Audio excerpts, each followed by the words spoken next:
Is this on?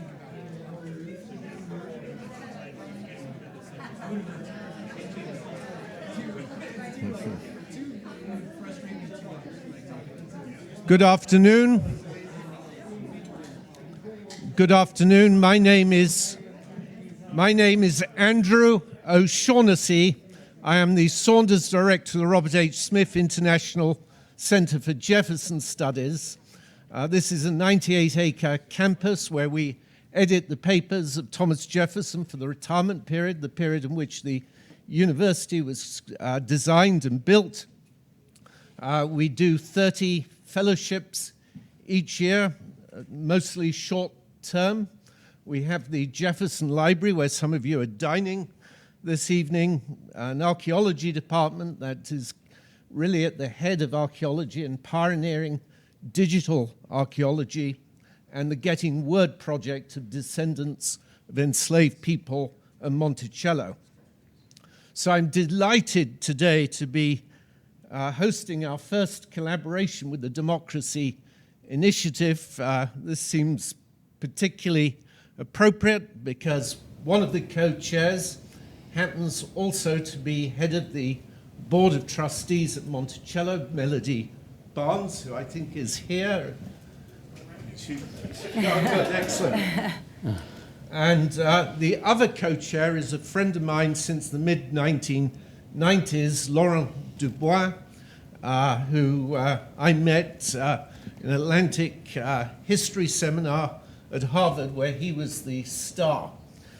And we're also pleased that the French and the history departments have contributed to today's event.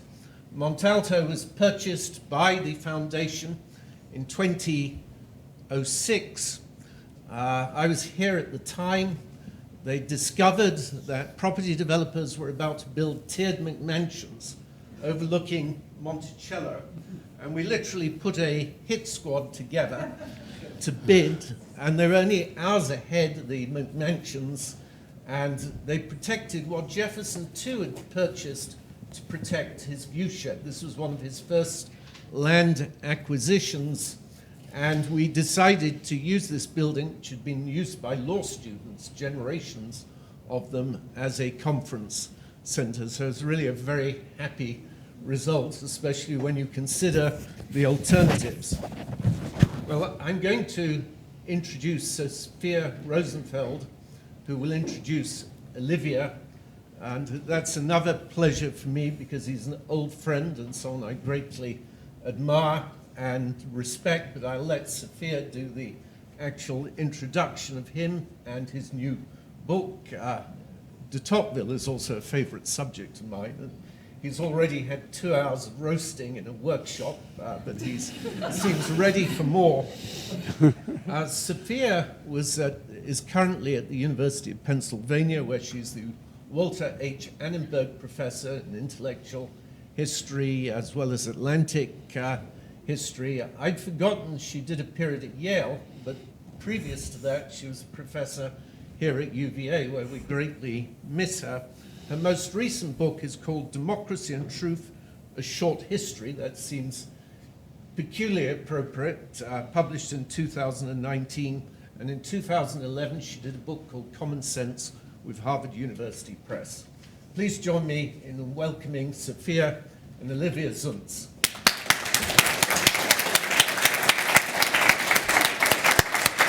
Can you perhaps move that slide a little bit? Right, yes. Well, thank you. Thank you, Andrew. And should I stand up? Yeah. Oh, just stand up. All right, then. I thought I had this little mic on so I didn't have to stand up. No, the microphone is just for Doesn't work. Okay. It is really a pleasure to be here. I know everybody always says that at the beginning of things, but usually professional events are not also personal events. And for me, it's hard not to be a little sentimental about being back here with people I'm very fond of and happy to see, and mentors who I feel indebted to intellectually and personally. And nobody fits that category more in a certain sense than does Olivier and also Christine Zunz. friends, colleagues, and really mentors over a very long number of years at this point. I'm not going to rehearse the full biography of Olivier, because I think if you're sitting in this room, the chances are that you know a fair amount about Olivier already. You know that he's a distinguished historian who's written on everything from labor history to the history of philanthropy, and is one of the world's great authorities, actually, on Tocqueville. You know, a number of other distinguished scholars of Tocqueville are in the room, too, who we'll hear from in a little bit. I simply want to say that I'm very grateful for the opportunity to join in this afternoon's proceedings, and I'm absolutely delighted to be introducing not Olivier, but Olivier's book, and a book that I think will have an enormous impact on Tocqueville scholarship for some time to come. And this has been billed as a conversation, but I think of it more as an interview, a quizzing, I don't know, because I'm going to ask the questions and Olivier is going to answer them. At least that's how I've decided. He doesn't necessarily know that, but it's not going to be a conversation in the shared sense, okay? Is that all right with you? We'll see. We'll see. Okay, so I'm going to sit back down and try to talk loudly enough, since I won't be at the mic the whole time. And but this is the book. This is what we're here to celebrate, in addition to Olivier the person. The book is this: The Man Who Understood Democracy, The Life of Alexis de Tocqueville. And afterwards, let me just say that Olivier will be signing copies right here, and after that, there'll be a reception outside. So we'll keep this going. I'm also going to stop the conversation at a certain point, ask a few people in the room to ask questions, and then open it up to anybody who wants to comment, ask, critique, anything, right? You're good? I'm good. Okay, he's good. All right. All right. So, to start, I'm only going to start with the biggest question, okay? The question really is, why Tocqueville now, and why a biography? Was it something about our times, something about Tocqueville, something about you? Why did you write this book at this moment? Do you want the truth? Yes. Okay. Absolutely. Because you told me so. That can't be the reason I don't have that kind of impact. But you did tell me repeatedly. And you were correct in the sense that, I mean, there was a personal investment, a personal reason in this, is that, and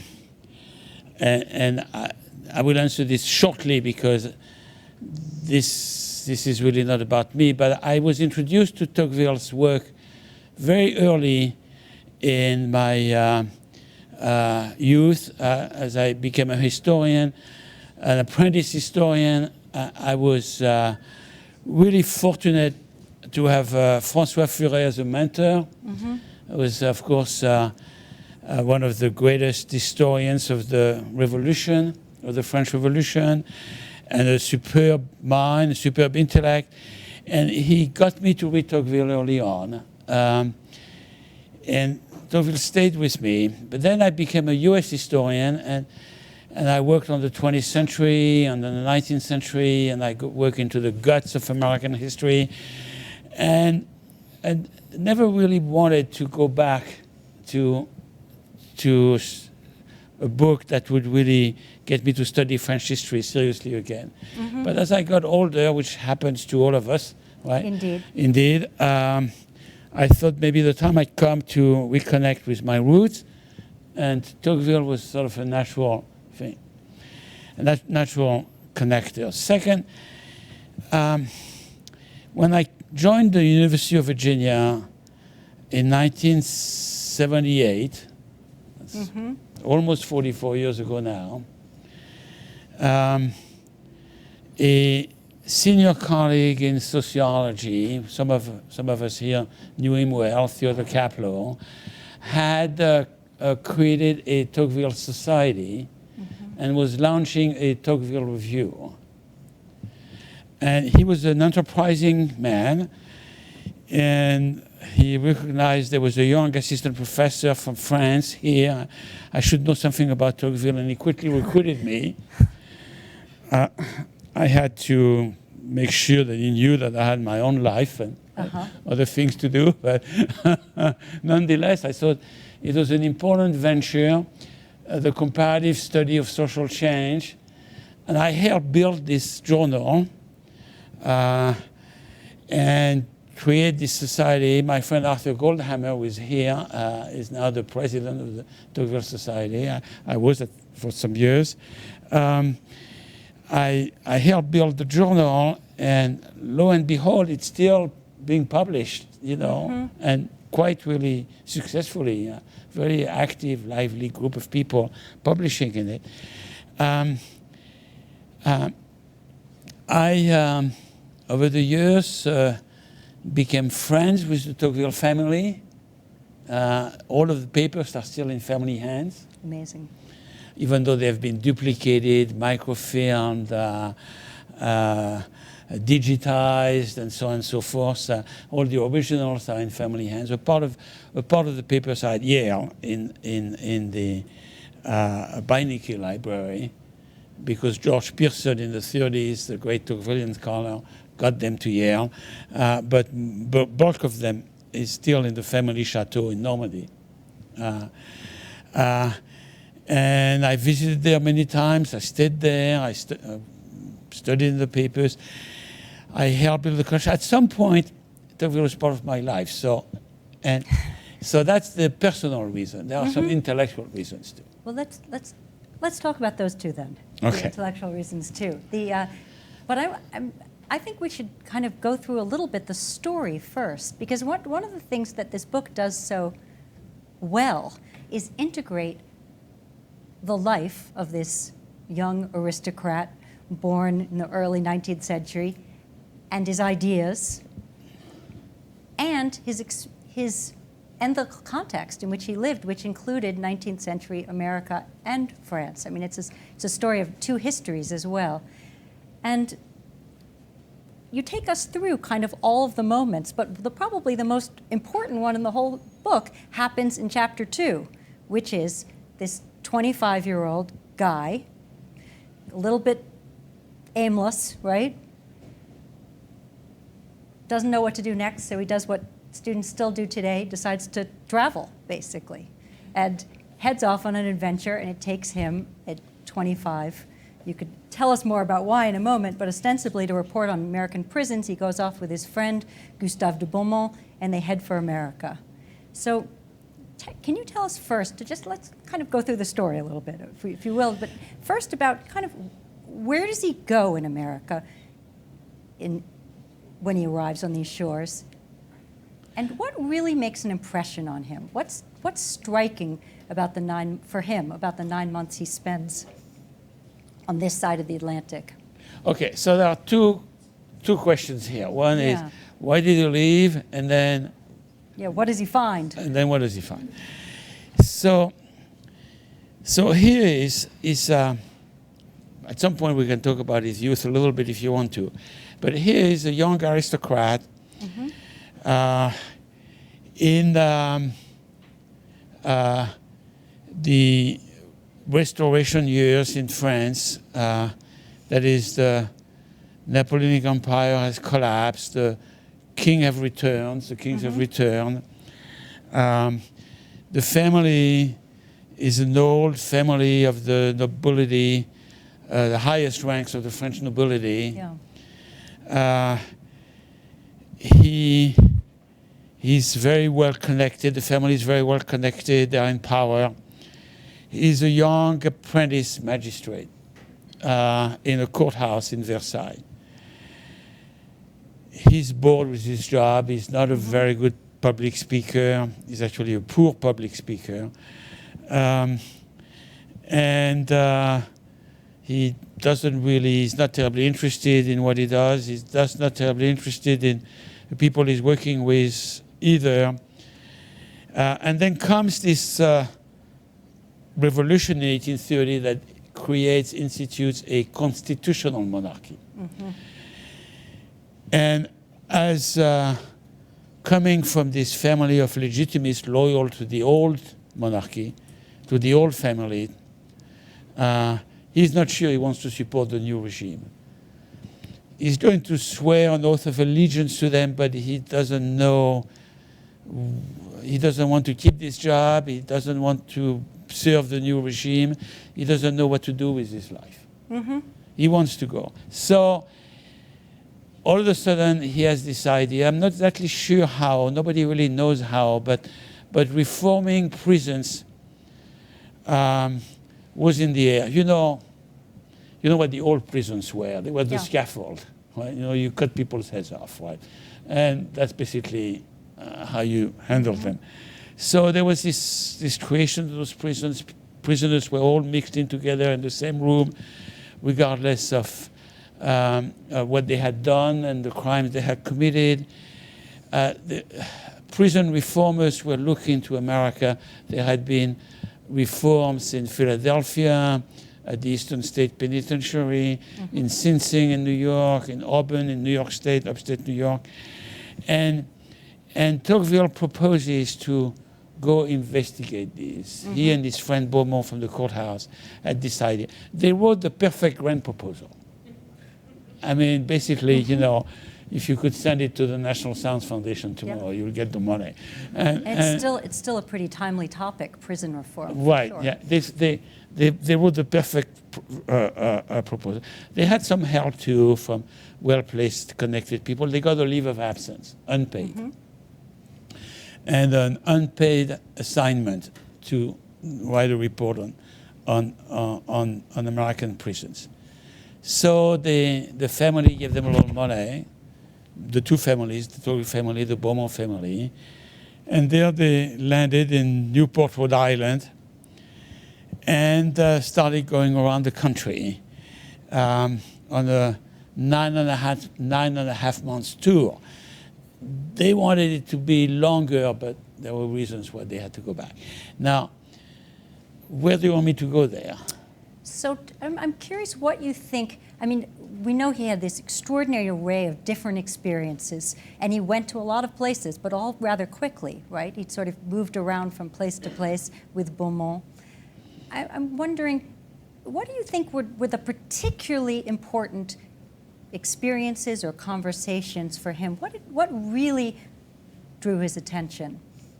Because you also point out a number of things he missed, of course. Yeah, right. So he missed a great deal, and that is to be expected. But what's amazing is what he did with what he got and how he filled up the gaps. But basically, I think of the first couple of months, he tried to understand. First of all, he knew very little English. That's important. That's important. So he learned most of it on the boat on the way from America. And he had no idea of American constitutional principles or American history. Actually, he was little interested in it. But he was getting his feet wet. So so after being in Rhode Island the first impression in Rhode Island may be interesting, because he had read Fenimore Cooper's notion of the Americans. That's in a book Lafayette that told Cooper to write, if you recall correctly. And he knew that Americans were commercial people, and he didn't expect the customs inspector in Newport to look into his trunks, and they didn't. So that was, he expected them not to look into the trunks, and they didn't. But he didn't expect them that he had to swear on the Bible that he had nothing to declare. Okay. So he said, and then he got into the town, and on the main street, he saw 5 banks. On the small, tiny town of Newport, Rhode Island, 5 banks on the main street. So he said, what a strange combination of Bible and money. Okay. It was a quick study. It was a quick study. He said, that must be characteristic of the country as a whole. That was his first hour in the country, okay? Perceptive, yeah. Perceptive.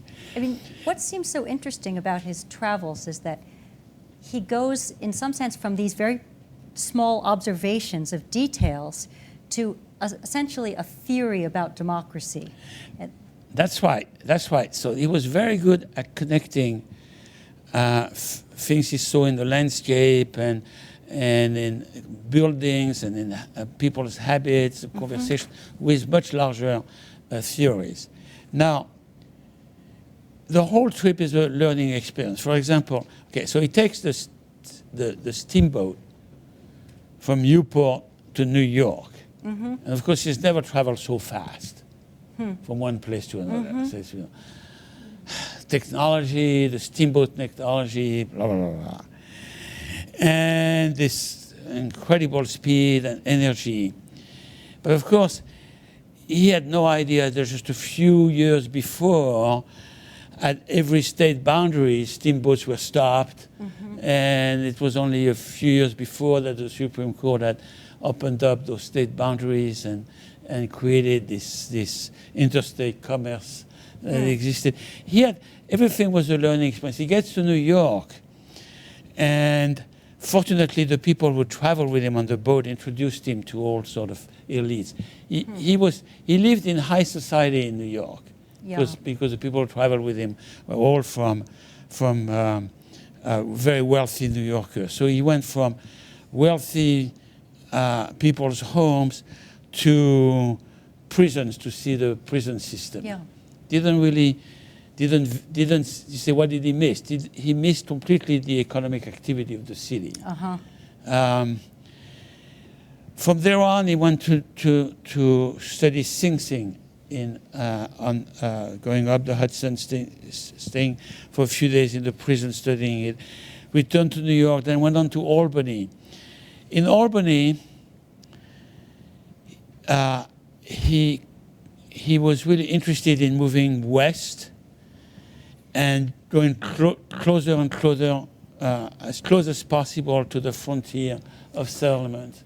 Right. So what about, I mean, it's interesting to think about the fact that, on the one hand, he's hanging out in these sort of aristocratic enclaves in New York and Boston. On the other hand, he's visiting prisons. And as you say, he eventually ends up getting far enough west to have some interesting encounters with the fate of native peoples in the US, and eventually he makes it to the South and encounters slavery as well. And I'm curious how all of this comes together into a conception of democracy, these elements. So he had 3 different encounters with Native Americans. The first encounter was in upstate New York with Native Americans who were basically non-functioning. They were drunk, they were beggars, he was under complete shock of the way they were treated, their situation of misery, and he was not immediately sympathetic to their fate. He had this idea that he would find a kind of,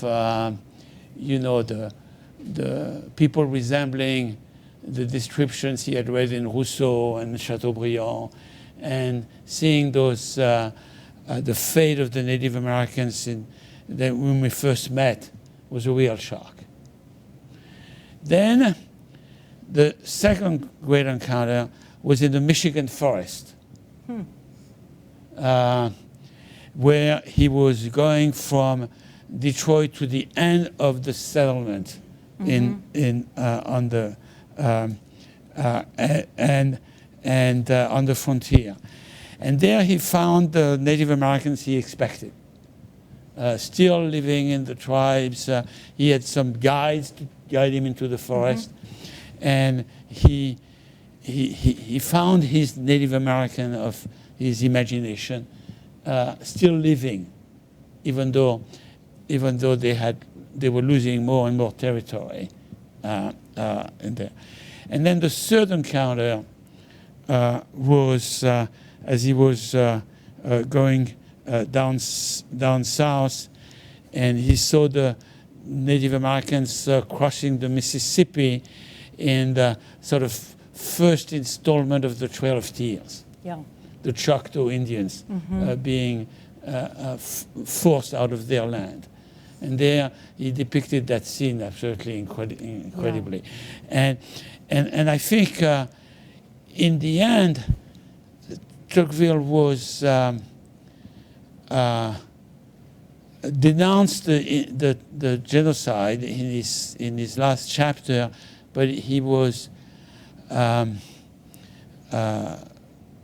he knew that the race was doomed. He kind of accepted that fate. For African Americans, it's quite different. He was an abolitionist. He was also, as part of his theory of democracy, somebody who valued work, which of course is not an aristocratic value. Absolutely. Yeah. Antithesis. Antithesis of what is the aristocracy. And then he was going down the Ohio River, he had this famous description of one side of the river being all work and prosperity, and the other side of the river, south of the river, being a world where whites were no longer working because of slavery, and therefore they were poor and impoverished, and they had lost the sense of what it was to have a life of achievement. And his only encounter with slavery, actually, his only real encounter with slavery was with poor Southern whites owning slaves. As they went south, and Tocqueville and Beaumont went south, and Tocqueville got very sick for a week or so in Tennessee, and they found some hospitality in the life of a poor white farmer who was also actually the postmaster of the little town. And even though they were impoverished whites, they had 3 slaves, and they were not doing anything except giving orders. He described this actually incredible, so how much this has really corrupted Southern white society. But he never visited a large plantation because they had been recalled to France, and they went to the South very quickly. So in a sense, the chapter on race in the book doesn't have the kind of ethnological quality that you describe, descriptive quality. It's more of a reflection of how, if this continues, this democracy is going to face a race war, which she thought of it as a war within the South between the two races. So there's a possibility that there might be a conflation of the conflict between North and South, of the sectional conflict and of the race conflict. But what's more likely is the race war within the South. What actually happened was a sectional thing, but in some ways he predicted the civil war. So in a way, the book is I mean, his life is very relevant because, I mean, we discussed this just a little before here. I mean, early in his life, and therefore in his biography, he and a number of people talk about the inevitability of democracy. Yes. And then towards the end of his short life, his life was 53, it was just before the Civil War, said, is it going to last? Yeah. You know? No, I think that's one of the reasons that it seems very relevant, is really your discussion of the questions about not just how do democracies come about, but also how do you sustain them, and when do they fail and why. But it seems to me that one of the things you also do very well in the book is identify the ways this short trip convinces Tocqueville of certain principles that both principles he's going to carry through his existence and questions that he's going to keep probing about everything from colonialism to punishment, commerce, self-rule, localism, and I could go on and on with the themes. But the interesting thing that happens, and if we get back to the sort of story of his life, and you keep weaving the themes in and out for sure, but in the story of his life, when he gets back to France, he writes Volume 1, and then subsequently Volume 2 appears after more travels, also to England, which is interestingly important in this story too. But then he stops writing for a while, or largely stops writing, and enters politics for real. And maybe you can say something about what draws him to actually, kind of get away from his desk and out into the world of politics.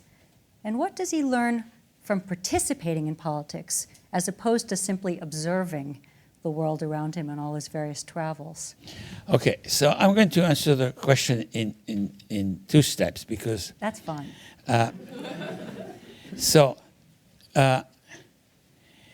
We've mentioned already a number of times that he comes from this aristocratic family. Yeah. And in his upbringing and among his friends and his family, this modern notion of equality is not sustainable. Equality is a bad word. Okay, it's just not something because equality means leveling for people in his class. As aristocrats, they are born with privileges at birth. Because of those privileges at birth, they have some duties, local duties. Yeah. That's why they don't have. One of the reasons why there was a French Revolution is because the aristocrats didn't have any duties anymore, and they still had the privileges. So at some point, people were just fed up. Okay, but this idea is that equality is a bad word. It's leveling. We're all putting to the same level, and we don't have any liberty anymore. Liberty of being different, of being educated, of being landed nobles, and we have to resist this equality. Okay. Because we are the elites. And of course, we earn the privilege of being the elites by rendering services until we no longer render them. Now, what Tocqueville discovers in this country, and this is a real discovery, and he didn't expect it, and it changed his life, is that equality can generate freedom. That is, if people have no privilege at birth, then they can they are free to achieve what is in their potential. So it is, in a way, a real revelation to him. And this whole book, and this whole life, actually, whether it's in this book or in the old regime at the end of his life, it's all a long reflection on the relationship between liberty and equality, or between equality and liberty, and how you find the proper balance between the two. And he never thinks of liberty as doing whatever you want to do, but he thinks of liberty in the kind of positive liberty sense, that is, the liberty to do your best, to achieve your potential, the fact that you're actually free to get it done. And I think that is that stays with him, and it's really interesting in Tocqueville's life work how it is a lifelong reflection on an obsession, that is finding the right balance between the two. And to him, this country somehow had a better way of finding this balance, while France did not have it at all. Okay. And do you think his participation in politics just confirms him? So his participation in politics, it's a matter at the time of, I think, personal ambition. He wanted to be a politician. There were a number of great intellectuals around him who were both. To begin with, his great-grandfather, Malesherbes. Yeah. Okay, somebody you know well, of course.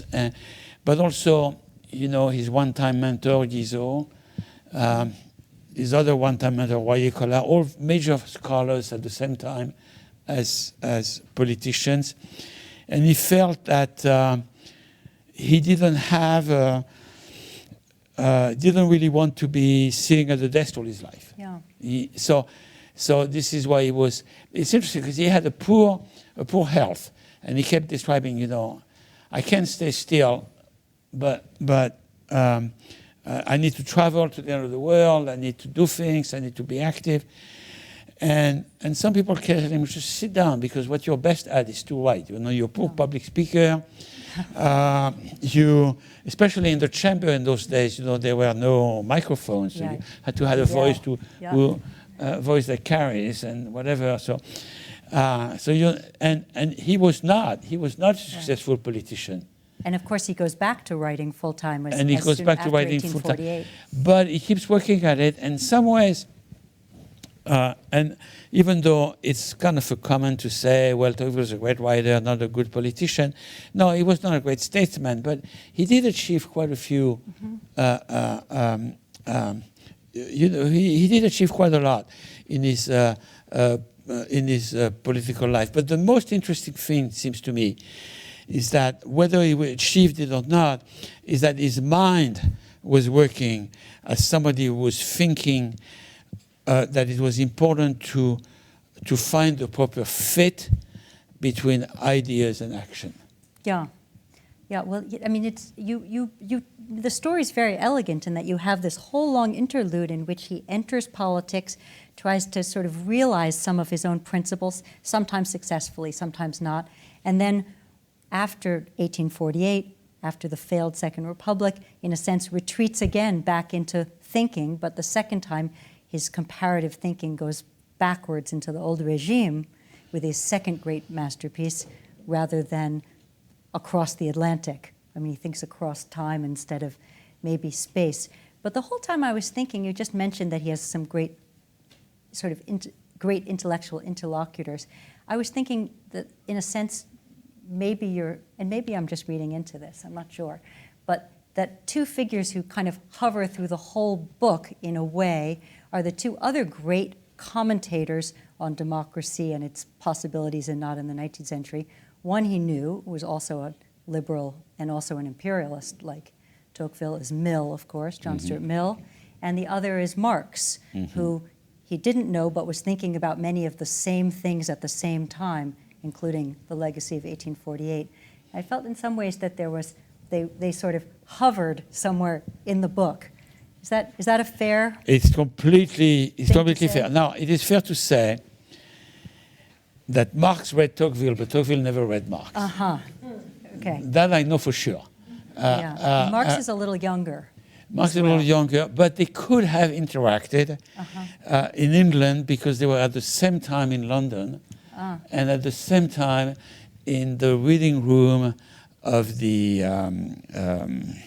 British Museum, and which was just built at the time, that magnificent reading room, and it became a reading room for many great writers. And we know that Marx renewed his sitting reservation at the time when Tocqueville was visiting London and was also going to the British Museum.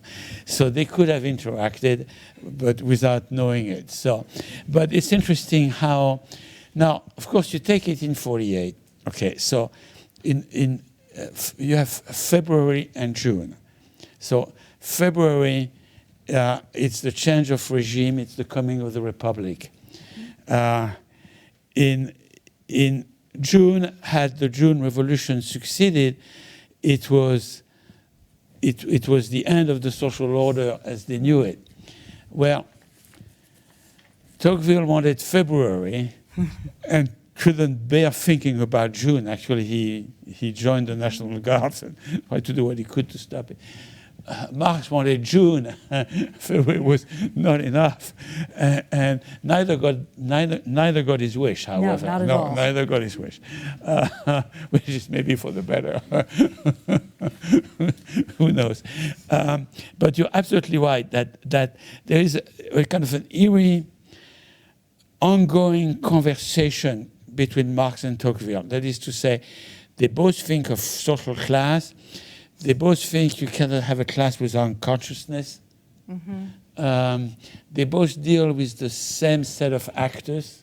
Yeah, it's remarkable, really, the convergence. I mean, the 18 Brumaire of Louis Bonaparte that Marx wrote is a masterpiece of writing. It's so funny too. I mean, if you haven't read it, do read it. It's just so wonderful, so funny, and of course, it's a perfect companion to Tocqueville's Recollections of 1848. It's just this. Those two books just go together completely. Now, you're entirely right about John Stuart Mill. Now, Harriet Mill, John Stuart Mill's wife, didn't like Tocqueville. And I don't really know why, otherwise I would tell you.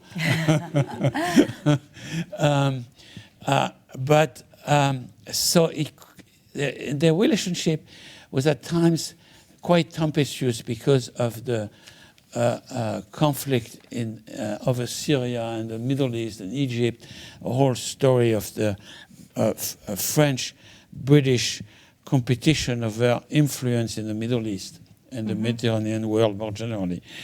And Tocqueville was an ultra-nationalist. Yeah, we haven't even gotten to that point. Yeah, right? we haven't gotten to that point. So that created a good deal of tension with Mill.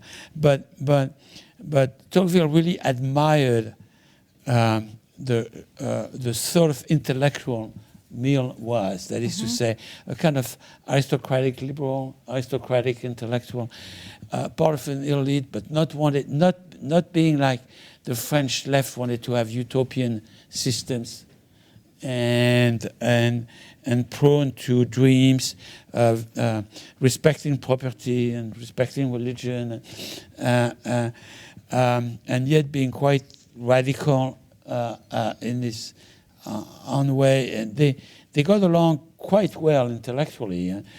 Actually, Mill On Liberty give a large space to Tocqueville's theory of the tyranny of the majority, that Americans were really not accepting. One of the things that Tocqueville wrote in Volume 1 of Democracy in America is that these countries suffered from what he called the tyranny of the majority, which we might call nowadays as a summary political correctness, I suppose, even though it's not quite the same, but there is a relationship. He even said you couldn't even criticize the weather in America. That is to say that Americans were really sensitive to any kind of criticism you could take.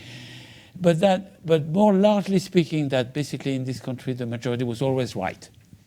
Actually, Jared Sparks told this to him, right? And American readers of the first volume of Democracy in America were really upset by that. They all criticized him very, very violently. But Mill picked up on it and gave a large space in On Liberty to Tocqueville's theory of the tyranny of the majority.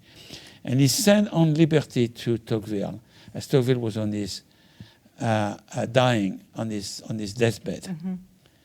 And Tocqueville still had enough strength to answer Mill and said, and you know, in this field of liberty, we have always been working hand in hand. But by the way, I've heard rumors that your wife has died. Is this true?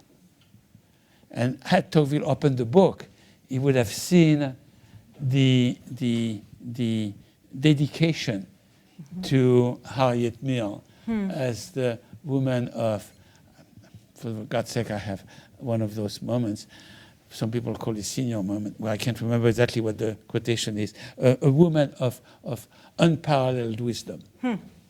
Really? Yeah, and so it's sort of an interesting little moment where Tocqueville gets the book, writes the letter to thank him, but doesn't open it. Huh. Otherwise, he would have known Right. that Harriet was dead. Interesting. Yeah. Wow.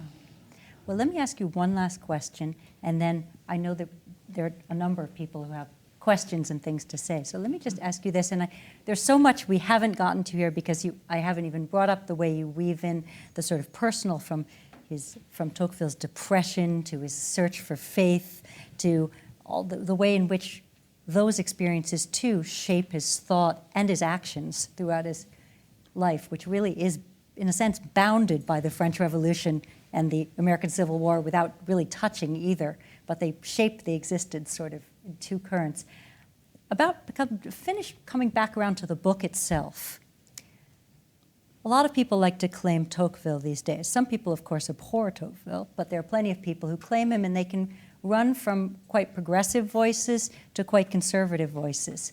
And you are delicate in the book in that you don't take on different schools of Tocqueville criticism.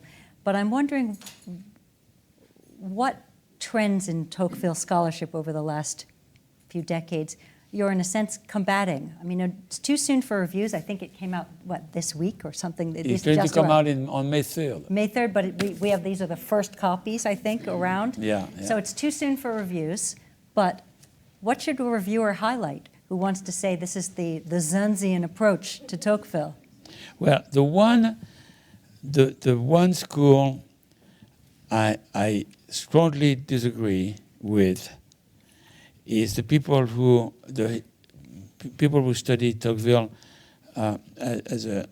people who are historians who want to make Tocqueville a closet monarchist, that he was not sincere in his belief in democracy. I think that is dead wrong. But it has been a little cottage industry, of course, because, this academic world, as well as I do, saying the opposite of what's true is what we often do. Professional habit. Yeah. Professional habits. Now,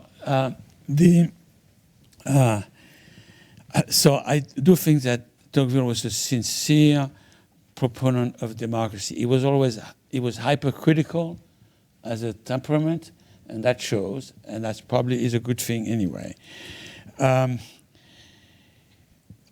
He had his blind spots, being a hyper-nationalist, and even though it was the age of empire, I think his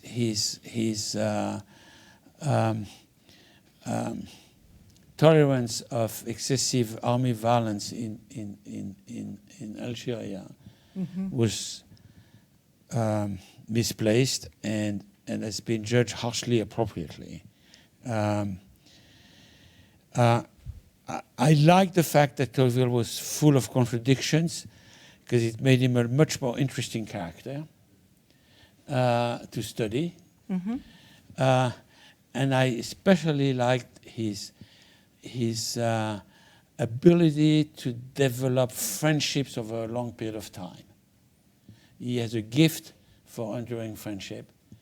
And as a biographer, I really got into a conversation with him. When you think that, okay, there are 32 volumes of Tocqueville papers. Wow. This edition began in 1952, just after a fire that almost destroyed everything in the house, but by some miracle left those papers intact, and finished just last year. So it took 70 years. It was a slow-moving enterprise, but nonetheless, this long fleuve tranquille, as they say. Nonetheless, it's 32 volumes. 18 of the 32 are volumes of letters and notes. And reading them was a real engagement with the real person. And that made my job so much more interesting.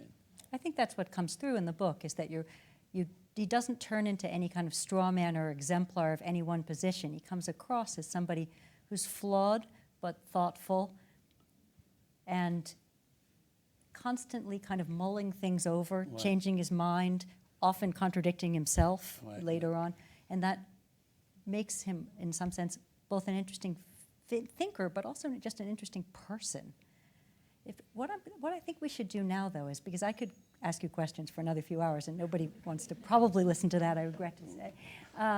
But let's ask, I'm wondering if we have these Tocqueville experts with us who've come to join us, and maybe we could take a moment here. Jennifer Pitts is one of them, and go back over, well. Right here. Right here, sorry. And then afterwards, Art Goldhammer is with us as well, who's worked with Olivier for many years, translating various projects involving Tocqueville. So maybe if both of you could take a moment to ask a question, and then we'll open it up to everyone. Okay, thank you. It's such a wonderful book, and I have so many questions. I'll just ask one, which is, as a historian, Tocqueville is well known for his emphasis on huge, vast social forces that take place over long periods of time. You talked about his thought about the inevitability of democracy. So he says, democracy built up over 800 years, and many people contributed to its development unwittingly. His view about the French Revolution is, in a sense, it wasn't revolutionizing at all, because what really happened was, over the previous century, centralization happened under the old regime. And yet he's a committed political actor and somebody who believes somehow in the possibility of political action despite these huge social forces. So I wondered if you could just say something about where he saw the possibilities for political action on the part of legislators as he was, but maybe also on the part of more ordinary citizens. Well, it's actually a very important question. His one mission, and he kept saying it over and over again, and we haven't really touched on that quite yet, is that he wanted to, even though we have touched on this crisis of faith, but he wanted to reconcile the Republic and religion. It's interesting because he was not himself, he had himself a crisis of faith, having lost faith in reading 18th century philosophers in his father's library. But be that as it may, he was, just as Burke was upset with Edmund Burke with the confiscation of the church property during the French Revolution, he was thinking that if you abolish beliefs, then all you'll have is soldiers and prisons, and you needed and what he saw in America was a possibility, because of the separation of church and state, which was not such an easier process that he had imagined, but different on the federal and the state level. But the less religious was involved with the state, the more it was possible to combine religion and society. So that's very much at the heart of the first volume of Democracy in America, how the spirit of religion and the spirit of liberty go hand in hand in America, and not in France. And not in France, why? Because for so long the Catholic Church was just an arm of the monarchy and an accomplice in tyrannical form of government, and also excessive imposition of taxes through church privileges. So the French Revolution basically destroyed the church, and what his mission was to restore this, and he put a lot of work politically into it. Restore this harmony between the two. He took on some other big issues. The reform of criminals was part of the follow-up, the work on prison. Abolition. He worked very hard on the abolition of slavery in the French colonies, in the Caribbean, the remnants of the French Empire, Martinique and Guadeloupe. He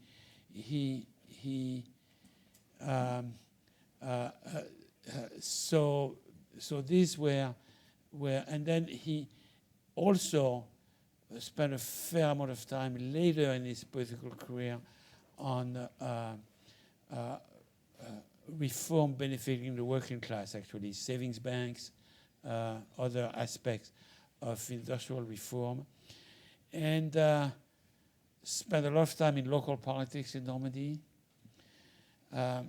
So he had a very active and busy life, and often successful in promoting people he knew and helping them. And even though his stint as Minister of Foreign Affairs during the 1849 was a failure. That is to say, he wanted to restore the Pope to temporal power, but provided that the Pope would go ahead with liberal reforms, and that didn't happen. Yeah, yeah. And Art Goldhammer will ask the next question.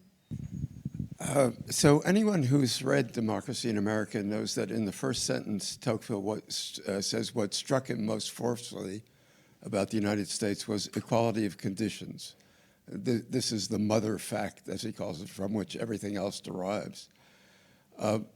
That's not what struck everyone about the United States, or strikes everyone today. In addition to being the translator of Tocqueville, I've also translated Thomas Piketty. What strikes him is the extreme inequality of the United States. It's one of the most unequal of the advanced economies. So I'd like you to reflect on why equality of conditions made such an impression on Tocqueville, indeed such an impression that he calls it a providential fact, which is a strange way for someone who suffered this crisis of faith that you just described to speak about equality. And not only does he use that religious metaphor in this book, but in the Ancien Régime and the Revolution, a book of his maturity, he says that the French Revolution was a religious phenomenon. Yeah. So why did these great historical events strike someone who is a non-believer, or at least someone who's struggling with faith, as religious phenomena? Well, I can always count on you, Art, for asking difficult questions to answer. So. That's why we saved this question. That's why we're such good collaborators.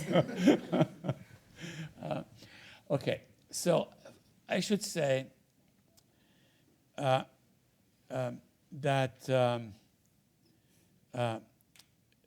Tocqueville is not very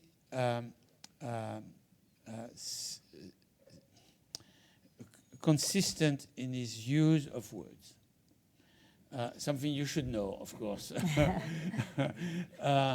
And that he used equality and democracy interchangeably, and without telling you ahead of time. He used equality in different meanings, sometimes referring to economic issues in a kind of Piketty sense, to use a shortcut, as equality as opposed to inequality. But sometimes he, and I would say more often than not, in a legal issue, that is to say, as there were no birth time privileges in America. There was nobody born with privileges, as opposed to privileges at birth on the French side. So equality of conditions was I think in this context, which pretty much you find again in books that were written in the 50s by Louis Hart and others, that yes, there were no inequality in a legal sense in America, and therefore except for around race, race being therefore the elephant in the room. Race being the elephant in the room, absolutely. So that was that. Now, on the religious side, I think Tocqueville was not resisting a good metaphor, or was really trying to make the point as strongly as he could. And yes, I think he felt very strongly that these two phenomena, the rise of equality, however you define it, and the collapse of the old regime, even though it happened over a cycle of years, were momentous moments in this. So it was a way, I think, to express this. I don't think you should look a whole lot more into it. Kergolay and he had some correspondence and conversation. All I know about the conversations, of course, was through the correspondence. But they talked about it, and Kergolay thought, yeah, it was a great idea to sort of get readers' attention. And I mean, to insist how significant it was, yeah. Mm-hmm. All right, super. And I see there are questions already. So this is, I didn't even say questions yet. They're already. But please do put your hand up. And does somebody have a microphone to come around with? Oh, good. So let's start with Nicolas Baer. Thanks. I just wanted to use a quote. It's a book full of wonderful quotes, and so, but there's one that intrigued me quite a lot, and I wonder what you thought about it, because you don't say. You quote it, and then you don't say what you would do about it. And that's a quote by Guizot, the one-time teacher of Tocqueville, who got estranged from Tocqueville at the end of his life after he wrote the old regime. So I quote it. I find in your book the same character that struck me in your great work about the United States of America. You describe and judge modern democracy as a vanquished aristocrat, convinced that his vanquisher is right. What do you think about that? Do you think it's a fair characterization of Tocqueville's? Yes, but yes, I do. I think that Tocqueville realized that the Democrats had won. He said it differently. He said, I'm an aristocrat at heart, I'm a Democrat by reason. So he said it several times, he admitted it. But what's interesting here is that in his book on the Ancien Régime, which Art translated beautifully,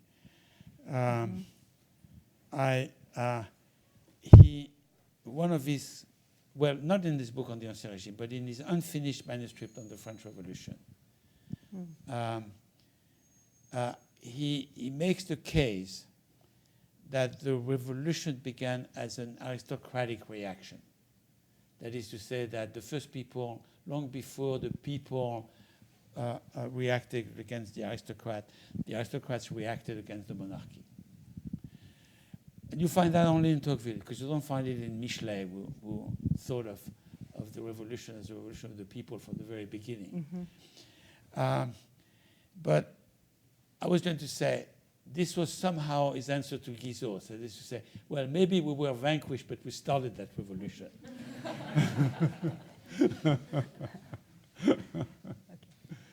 Krishan Kumar. Somebody told me recently that Tocqueville, apart from reflecting on American democracy, somebody told me recently that Tocqueville, apart from reflecting on American democracy, also reflected on the American empire. Now, I don't remember this in Democracy in America, although I may have missed it. And I was just wondering whether you know of anywhere Tocqueville talked about the American empire, what he meant by that. I assume he wasn't talking about the American empire in any overseas sense, but America as an empire, not having an empire, but being an empire. And I just wondered what sort of empire he might have had in mind, and whether you've come across discussions in Tocqueville of this question. I don't think Tocqueville used the term American empire. I don't remember seeing it anywhere. But he was very concerned about Americans' extensions in the territories. Mm-hmm. And he was very concerned about lawlessness in the territories. And he was wondering whether democracy could survive there. And he shared that anxiety with a number of American informants, including a fellow named Joel Poinsett, I don't know if you ever heard of him. He was the first French ambassador to Mexico. He's mostly known by all of us around Christmas time when we buy poinsettias, because he brought the flower back from Mexico. But he was a real person, and and Tocqueville met with him. And they talked at length about how could American democracy and the difficulty of applying the Constitution could work out in the territories when there was so much lawlessness. That was one big issue he was worried about. He wrote a number of letters to Jared Sparks about this that you'll find in the correspondence. In the end, on the boundary dispute between England and America on Oregon, he sided with America simply because he wanted to limit the influence of the British Navy in the Pacific. So no, he was not overly concerned with the American empire, but he was concerned with Western expansion as a whole and how that would play into. We talked about what he missed. He missed when he went to Louisiana, that he did. He missed completely the mix of the French legal tradition, French and Spanish legal traditions, with the American or British common law coming into play, and how that threatened to lead to the dispossession of land from the Creoles and so on and so forth. Although I was struck by when you get to the part on Algeria, it's striking that he thinks about French colonialism in Algeria and uses the example of American colonialism, in a sense, to make the case, seeing westward expansion and the French invasion of Algeria as parallel events. Absolutely. That's very striking. Absolutely, absolutely. Other questions, comments? Yes. I don't know if I need this or not, but Olivier, in the popular mind, one thing that's attributed to Tocqueville, apparently inaccurately, is this aphorism that when Americans cease to be good, America will cease to be great. I understand that he never actually wrote or said that, but you'll correct me if I'm wrong. I'm curious, this may be a simple-minded question, but what do you think Tocqueville would have thought of that being attributed to him, and would he endorse that? Well, you're right to say that he never said anything close to that. I think it has been attributed to Ronald Reagan, but I'm not sure.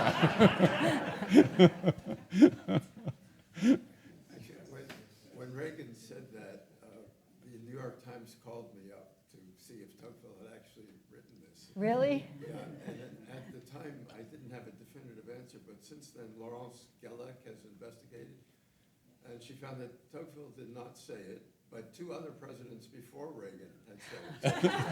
So Reagan himself was plagiarizing from Well, okay, we can't end on that note, so we need one more question, because that's really a bad ending point.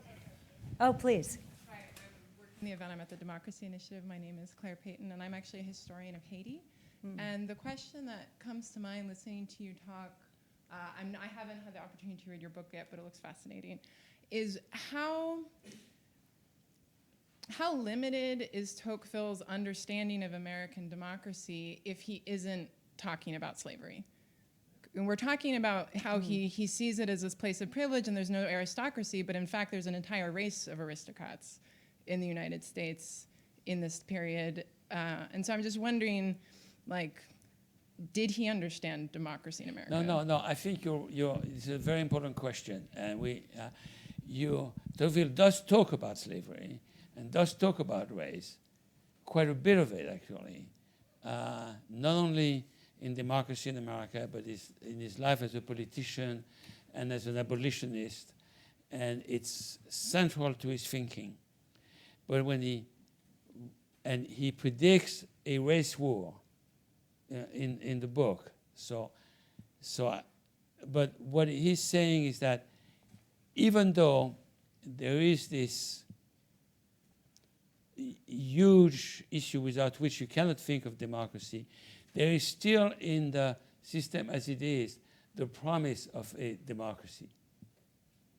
But I cannot describe it without really going into it for what it is. And then he made the strategic decision at the end. He said, okay, but now there's this other huge issue which at some point is going to have to be resolved, or democracy will go. Okay. That's actually a very interesting place to end, because it really is something precisely about the difference between the observed circumstances and the abstract thinking of Tocqueville. And one can emphasize one or the other. I mean, he looks like he missed something vital from one perspective, and from another, he looks like a theorist of a kind of promise of something that isn't being realized. And that gap seems to be, in some ways, the subject of the book. The kind of the relationship between the abstraction and the experiential, and personally and in terms of his travels. So that's actually a really apt place, I think, to end. And I want to thank everybody, but before you get up, make sure that you're ready to go get your book signed and then have a drink outside, correct? And please join me in applauding Olivier.